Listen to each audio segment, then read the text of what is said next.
mga paraan at gastusin sa produksyon.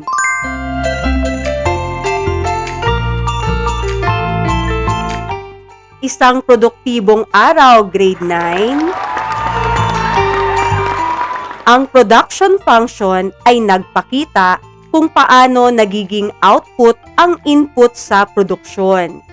Sa pagsusuri ng fixed input, variable input, total product, average product, at marginal product, naging malinaw na ang dagdag na resources ay dapat gamitin ng may sukatan at pagsusuri. Kaya naman balikan natin ang aralin tungkol sa production function sa aral ng nakaraan, Umuunlad ang Bayan. Function o fiction. Input-output fact check. Isulat ang function kung tama at fiction kung mali. Ang production function ay nagpapakita ng relasyon ng input at output. Function. Ang marginal product ay kabuoang dami ng nalikhang produkto. Fiction.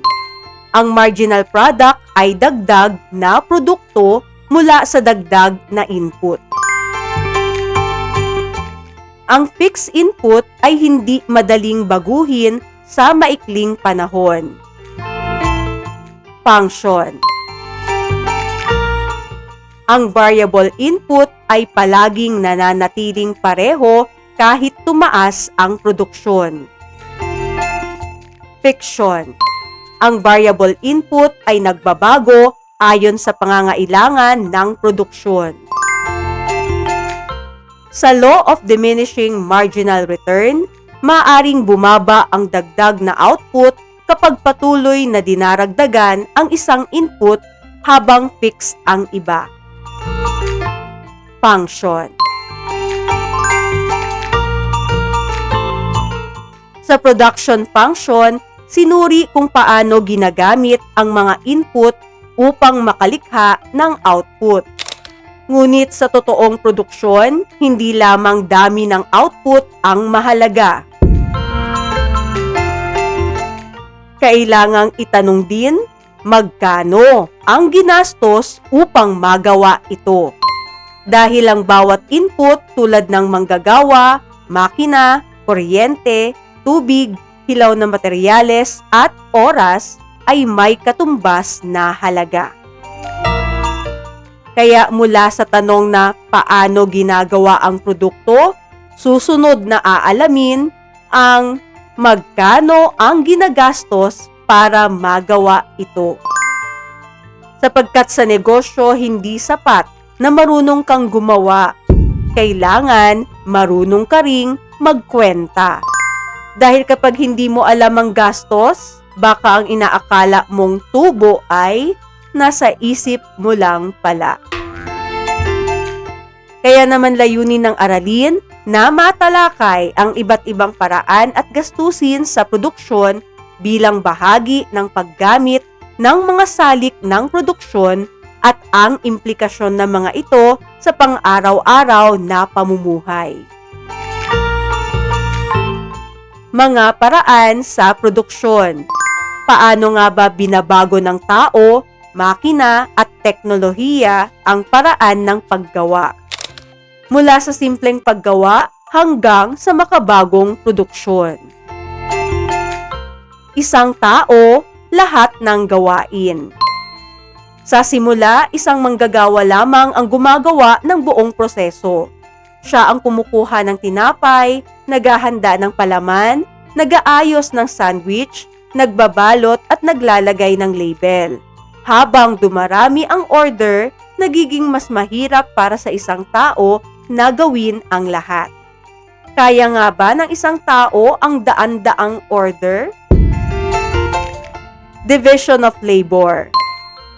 Upang mapabilis ang paggawa, hinati-hati ng sandwich shop ang mga gawain ayon sa espesyalisasyon.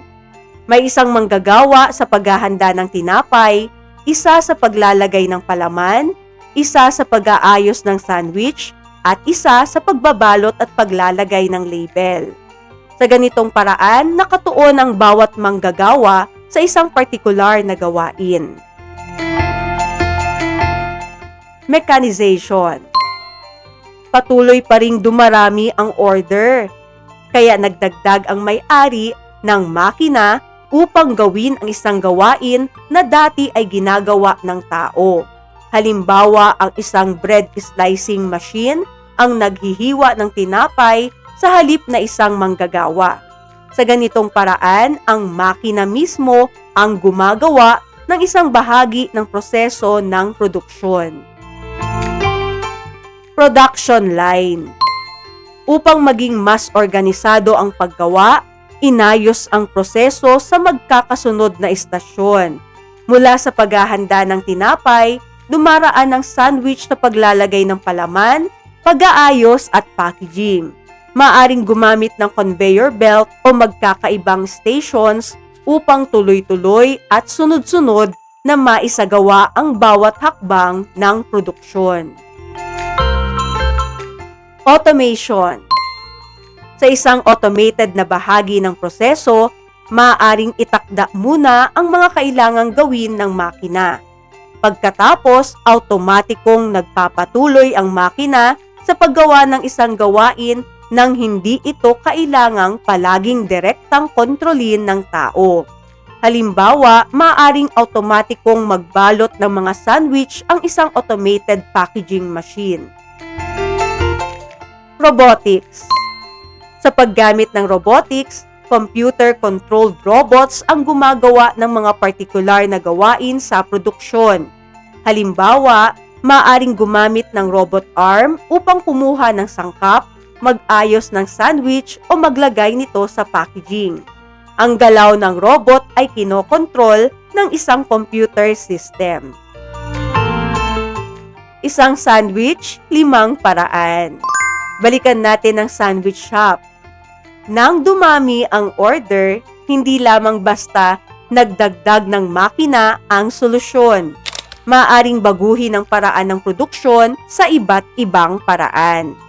Hatiin ang gawain ayon sa espesyalisasyon, gamitin ang makina upang gawin ang gawaing dati ay ginagawa ng tao, ayusin ang proseso sa magkakasunod na stations o conveyor belt, gawing automatiko ang ilang gawain upang hindi ito kailangang palaging direktang kontrolin ng tao, o gumamit ng computer-controlled robots para sa mga partikular na gawain. Iisang sandwich shop, iba't ibang paraan ng produksyon, pero kaya bang tukuyin kung alin ang alin? Sandwich shop, anong paraan yan? Nasa sandwich shop ka, basahin ang bawat eksena at tukuyin kung anong paraan ng produksyon ang inilalarawan. Isang computer-controlled robot arm ang naglalagay ng sandwich na packaging. Robotics. Si Ana ang naghahanda ng tinapay, si Ben ang naglalagay ng palaman, at si Carla ang nagbabalot ng sandwich. Division of labor. Isang makina ang automatikong nagbabalot ng sandwich matapos itong ma-program at hindi kailangang palaging direktang kontrolin ng manggagawa. Automation. Dumaraan ang sandwich sa magkakasunod na istasyon mula paghahanda hanggang packaging. Production line. Isang makina ang naghihiwa ng tinapay sa halip na isang manggagawa. Mechanization. Okay, pero magkano? Nagawa ang produkto, naayos ang paraan ng produksyon, ngunit may isa pang mahalagang tanong. Magkano ang ginagastos sa paggawa? Sapagkat sa bawat proseso ng produksyon, may mga gastusing kailangang bayaran. May gastusing hindi agad nagbabago, kahit magbago ang dami ng output. At may gastusing tumataas habang dumarami ang produksyon. Kaya hindi sapat na malaman kung paano ginagawa ang produkto. Mahalaga ring malaman kung magkano ang ginagastos upang magawa ito. Paano nga ba sinusukat ang mga gastusing ito? Dalawang uri ng gastusin. Total Fixed Cost o TFC. Gastusing hindi nagbabago kahit magbago ang dami ng output. Halimbawa, ang renta ng pwesto. Total Variable Cost o TVC. Gastusing nagbabago ayon sa dami ng output. Halimbawa, ang tinapay, palaman at packaging. Total Cost. Magkano nga ba lahat? Kapag pinagsama ang fixed cost at variable cost, makukuha ang kabuuang gastusin sa produksyon. Total cost is equal to total fixed cost plus total variable cost. Halimbawa, ang total fixed cost ay 500, ang total variable cost ay 1,500, ang total cost ay 500 plus 1,500 is equal to 2,000 pesos. Magkano naman ang gastos sa bawat produkto? Hindi lamang kabuuang gastusin ang maaaring suriin, maaari ring alamin ang gastusin sa bawat produkto. Average Fixed Cost o AFC is equal to total fixed cost divided by total product. Ito ang fixed cost sa bawat produkto. Average Variable Cost o AVC is equal to total variable cost divided by total product. Ito naman ang variable cost bawat produkto. Average Total Cost o ATC, total cost divided by total product. Ito ang kabuuang gastos bawat produkto. Halimbawa, ang total fixed cost ay 500, ang total variable cost ay 1,500, ang total cost ay 2,000, at ang total product ay 50 sandwiches. Ang average fixed cost, 500 divided by 50 is equal to 10 pesos. Average variable cost, 1,500 divided by 50 is equal to 30 pesos. Average total cost, 2,000 divided by 50 is equal to 40 pesos. Kaya kung ang isang sandwich ay ibinebenta sa halagang 50 pesos at ang average total cost nito ay 40 pesos, may 10 pesos na pagitan sa presyo at average total cost bawat sandwich. Kaya hindi lamang magkano ang kabuuang gastos ang tanong, magkano ang gastos sa bawat produkto.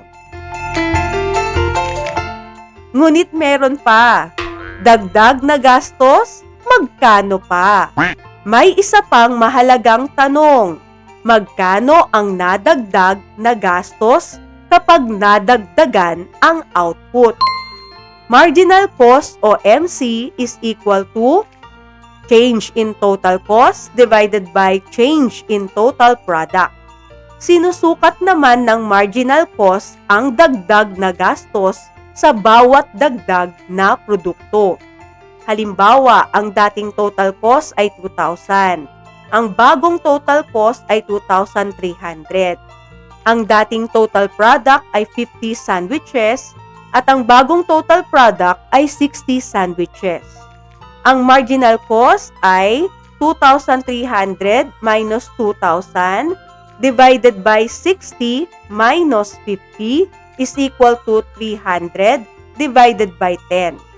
30 pesos bawat dagdag na sandwich.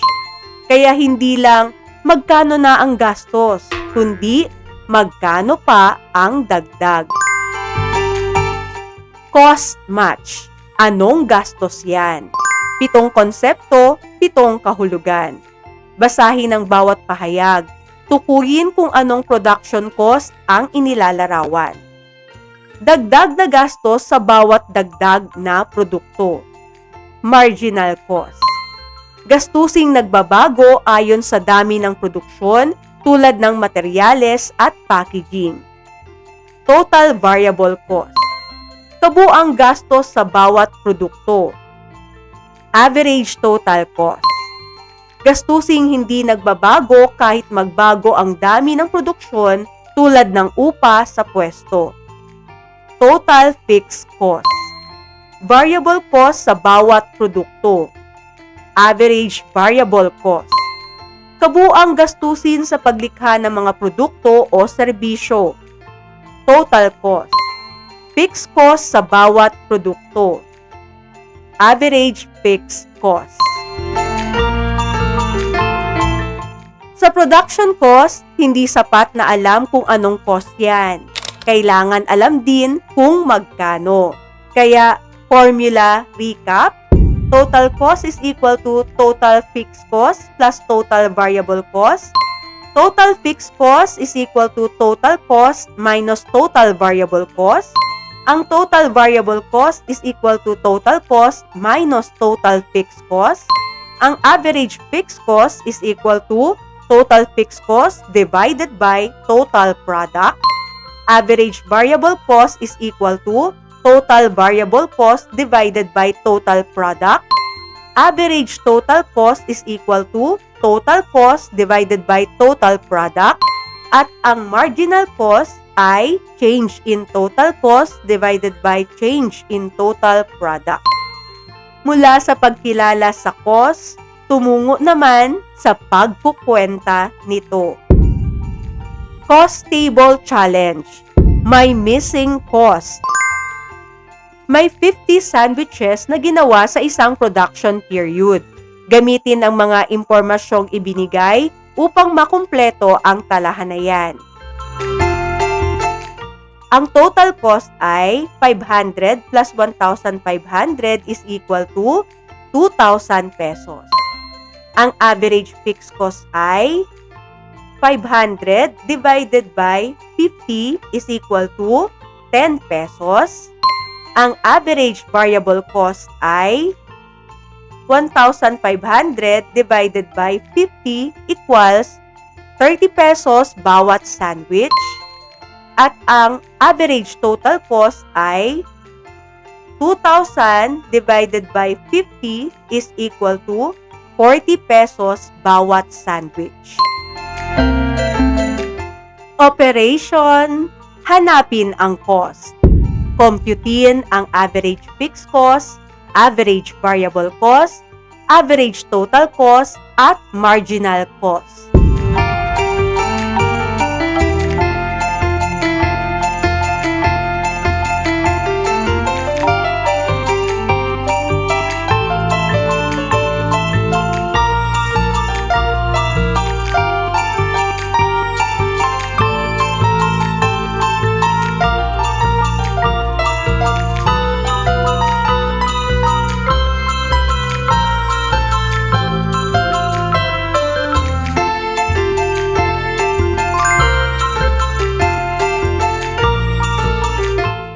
Mapapansin sa talahanayan na habang lumalaki ang total product, total variable cost at total cost, ang average fixed cost, average variable cost at average total cost naman ay lumiliit. Samantala, ang total fixed cost ay hindi nagbabago.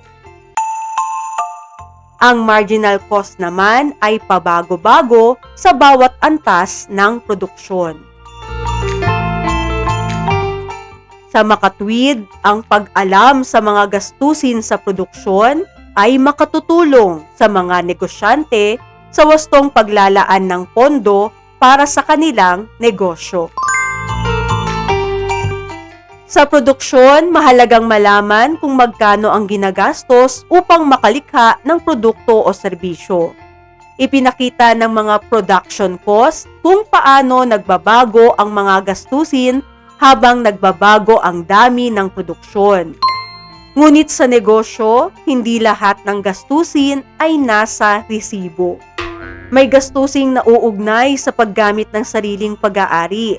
May gastusing aktwal na binabayaran at may halagang isinakripisyo dahil sa isang pagpili. Ibang mga gastusin sa negosyo. Implicit cost. Sariling pag-aari may halaga pa rin.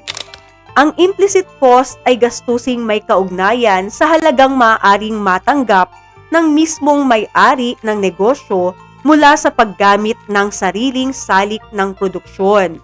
Halimbawa, sariling gusali ang ginagamit sa negosyo.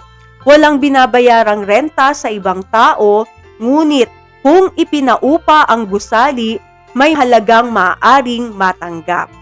Ang halagang maaaring matanggap ngunit hindi nakuha dahil ginamit ang sariling gusali sa negosyo ay isinasaalang-alang bilang implicit cost. Explicit cost. May aktwal na bayad, may gastos. Ang explicit cost ay gastusing may aktwal na kabayaran sa mga may-ari ng salik ng produksyon o sa ibang negosyo. Kabilang dito ang sahod ng manggagawa, bayad sa tubig at kuryente, biniling materyales at makinarya, interes sa inutang sa bangko. Sa explicit cost, aktwal na lumalabas ang pera mula sa negosyo. Opportunity cost. Bawat pagpili may isinasakripisyo. Ang opportunity cost ay ang halaga ng pinakamahalagang alternatibong isinakripisyo dahil sa isang piniling paggamit o desisyon. Halimbawa, ang isang inhinyero ay kumikita ng 65,000 pesos bawat buwan. Umalis siya sa trabaho upang maging full-time business person. Ang 65,000 pesos bawat buwan na maaari sana niyang kitain bilang inhinyero ang halagang isinakripisyo sa kanyang desisyon. Ang halagang ito ang opportunity cost ng kanyang desisyon. Tatlong gastos, tatlong paraan ng pagtingin. Ang implicit cost ay ang halagang nauugnay sa paggamit ng sariling pag-aari o salik ng produksyon. Ang explicit cost ang gastusing aktwal na binabayaran at ang opportunity cost ang halaga ng pinakamahalagang alternatibong isinakripisyo. Sa negosyo, hindi sapat na itanong kung magkano ang binayaran. Mahalaga ring malaman kung ano ang sariling ginamit at ano ang isinakripisyo. Resibo, sarili o sakripisyo. Explicit cost, implicit cost o opportunity cost. Basahin ang bawat sitwasyon. Isulat kung ito ay explicit cost, implicit cost o opportunity cost. Ginamit ang sariling sasakyan sa pagdi-deliver ng mga produkto sa halip na ipaupa ito. Implicit cost. Bumili ang negosyo ng harina, asukal at packaging materials. Explicit cost. Iniwan ng isang empleyado ang trabahong may 65,000 pesos na buwanang sweldo upang magnegosyo. Opportunity cost. Nagbayad ang negosyo ng 8,000 para sa kuryente. Explicit cost. Piniling gamitin ang lupa sa pagtatanim ng tubo sa halip na mais na maaaring pagkakitaan. Opportunity cost. Ginamit ng may-ari ang sariling gusali bilang tindahan sa halip na paupahan ito. Implicit cost.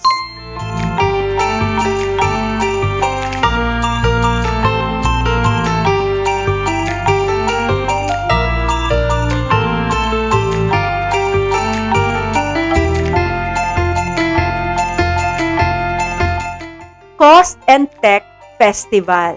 Show what you know. Pumili ng isang paraan ng presentasyon at ipakita ang pag-unawa sa mga konsepto ng aralin.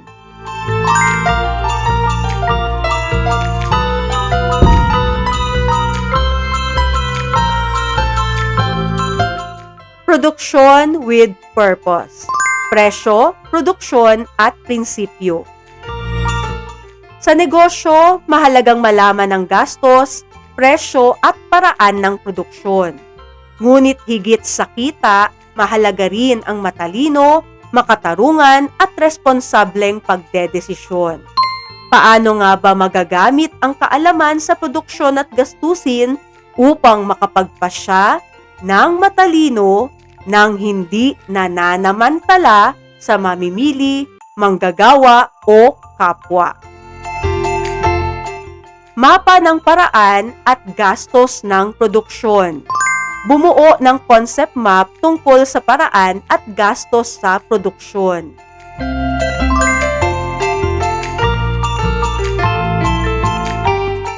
Cost hunt. Hanapin ang tamang sagot. Piliin ang letra ng tamang sagot. Sa isang pabrika, dumadaan ang produkto sa isang conveyor belt mula sa isang istasyon patungo sa susunod. Bawat istasyon ay may nakatalagang bahagi ng proseso. Anong paraan ng produksyon ang inilalarawan? Production line. Patuloy na nagbabayad ang isang negosyo ng upa sa gusali kahit kakaunti ang nalilikhang produkto. Anong uri ng gastos ang inilalarawan?